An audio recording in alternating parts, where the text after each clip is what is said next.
ये जांच से पता चलेगा कि वो बेनाइन कितना बेनाइन है और मेलिग्नेंट के क्या ये आगे का कोर्स रहेगा।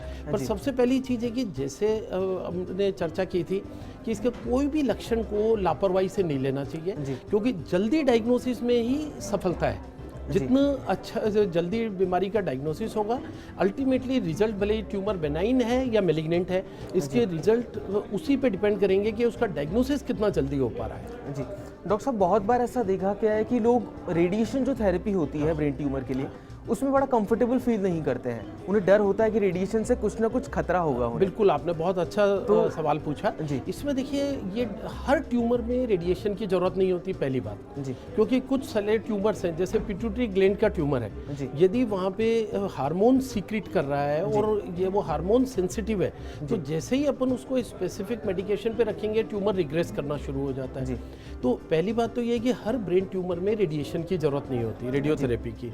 पर यदि जरूरत है तो इससे अपने को बिल्कुल नहीं घबराना चाहिए, क्योंकि ये एक इम्पोर्टेंट मोडिलिटी है ट्रीटमेंट का।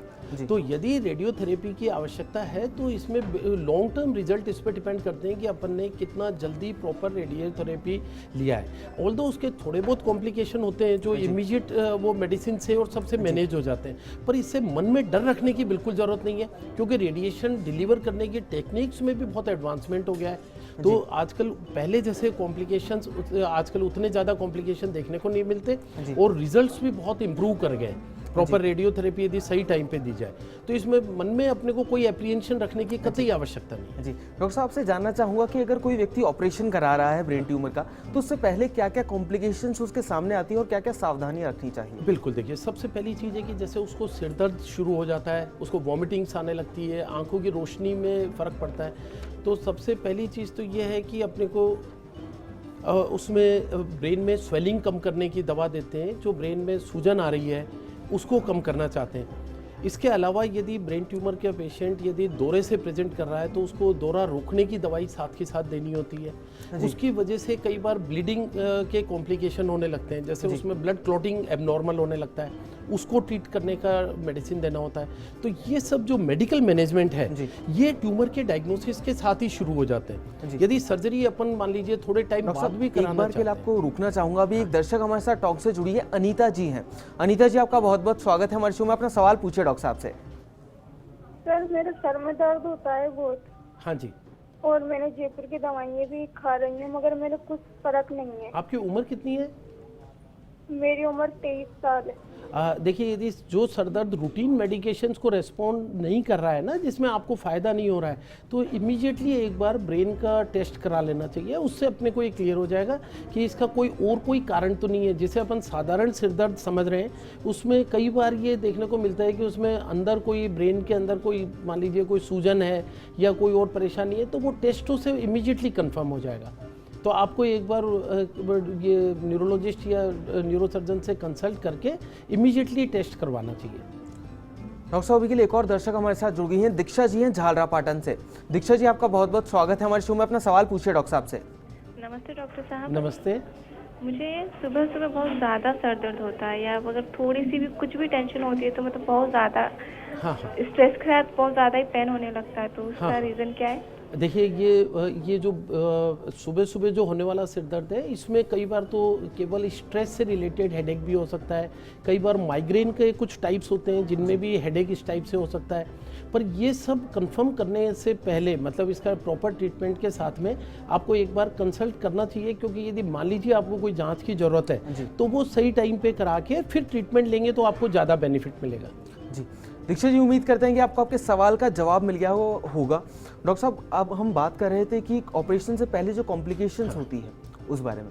बिल्कुल, तो जैसे इसमें ये मेडिकल मैनेजमेंट अपन डिस्कस कर रहे थे, जिसमें एक तो ब्रेन में स्वेलिंग कम करने की मेडिकेशंस देते हैं, एक दौरा, क्योंकि इसमें उसकी लोकेशन पे डिपेंड करता है कि कई ब्रेन ट्यूमर में दौरे की शुरुआत हो जाती है, तो उसमें दौरा रोकने की मेडिसिन कई बार साथ के साथ शुरू करना होता है। इसके अलावा उसमें जो उसकी साइज़ आगे नहीं बढ़े, इसके लिए अपने को एट अर्लीस्ट सर्जरी का सोचना पड़ता है। और उसमें जो दूसरे कॉम्प्लिकेशन होते हैं, जैसे मान लीजिए कि अपने को मालूम चल गया कि हार्मोनल सेंसिटिव है, तो अपन उसकी ट्रीटमेंट जितना जल्दी शुरू करेंगे रिजल्ट उतना ही अच्छा मिलेगा। और इसके बाद में यदि कोई और कॉम्प्लिकेशन है जो उसके मेडिकेशन से रिलेटेड है या ब्रेन ट्यूमर से इनडायरेक्टली रिलेटेड है, तो जो कॉम्प्लिकेशन इसमें डिटेक्ट होता है उसका इमीडिएट ट्रीटमेंट जरूरी होता है। जी डॉक्टर साहब, जैसा कि अभी कुछ दर्शक भी हमारे साथ जुड़े थे और उन्होंने भी कहा सर दर्द की समस्या अक्सर लोगों में रहती है, और मैंने आपसे कुछ समय पहले भी पूछा था, लेकिन सर दर्द की समस्या होने पर अक्सर डॉक्टर साहब लोग गोलियां ले लेते हैं घर में, वो बिल्कुल ठीक नहीं है। कितना खतरनाक है? बिल्कुल, एक्चुअली एक तो वो दवाइयाँ साइड इफेक्ट करती हैं, क्योंकि मन से जो दवा लेते हैं वो कई बार पेट के लिए भी सेफ नहीं होती हैं, और दूसरा क्या है कि ये उसके सिम्टम्स को दबा देती हैं एक तरह से, तो डायग्नोसिस में अपन उतना ही लेट हो जाते हैं, और लेट डायग्नोसिस होता है ब्रेन ट्यूमर का, तो उसमें रिजल्ट अपने को उतने अच्छे कभी भी नहीं मिलते जितना कि इमीडिएट अर्ली डायग्नोसिस में मिलते हैं।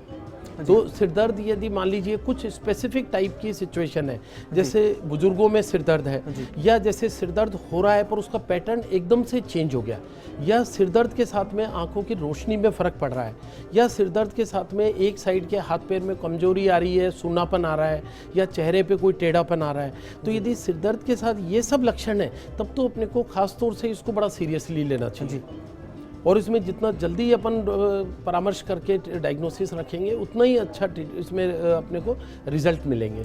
जी डॉक्टर साहब से जानना चाहूँगा, थेरेपी के अलावा भी और किसी तरह से उपचार किया जा सकता है क्या इसका, ब्रेन ट्यूमर का? देखिए, इन्हीं में डिफरेंट नई टेक्निक्स आ गई हैं, जैसे कि मान लीजिए कई ट्यूमर्स ऑपरेबल नहीं है, जो ऑपरेट नहीं कर सकते, तो उसमें आजकल जैसे स्टीरियोटैक्टिक बायोप्सी की सुविधा है, उसमें अपन पूरा ब्रेन को ओपन करने के बजाय छोटे से स्पेस में से एंटर होके और स्टीरियोटैक्टिक बायोप्सी लेके उसको कंफर्म कर सकते हैं।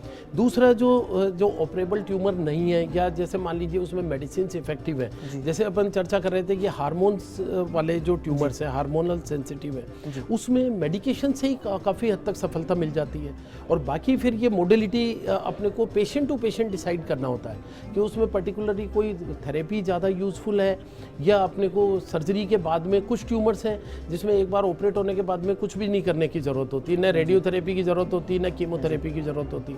तो ऐसे ट्यूमर्स में आपने यदि टाइमली ऑपरेट करा लिया तो उसमें आगे का कोर्स बहुत अच्छा देखने को मिलता है। जी डॉक्टर साहब, अभी के लिए एक और दर्शक हमारे साथ जुड़ी हैं, अरुणा जी हैं नीम का थाना से। अरुणा जी, आपका बहुत बहुत स्वागत है हमारे शो में, अपना सवाल पूछिए डॉक्टर साहब से। जी हाँ डॉक्टर। हेलो हेलो, हाँ डॉक्टर साहब। हाँ बताइए अरुणा जी। मैं ये बोलना चाह रही थी कि मेरे बेटे के सिर में बहुत तेज दर्द होता था। हाँ हाँ। तो डायग्नोस करवाया उनका। हाँ। तो उन्होंने बताया कि कोई छोटा सा स्पॉट है। हाँ हाँ। और फिर उसको उन्होंने एक कीड़े का नाम दिया है। हाँ हाँ। तो क्या मतलब देखिए, ऐसा होता है कि कई बार ये इन्फ्लेमेटरी ग्रेन्युलोमा होता है जिसमें कि कीड़े की, हेलो, हाँ, जिसमें ये कीड़े की गांठ होती है, ये जैसे कई बार सीटी स्कैन में ये बहुत अच्छे से पिकअप नहीं हो पाती, तो उस सिचुएशन में अपने को कुछ बड़े टेस्ट की ज़रूरत होती है, जैसे एमआरआई है।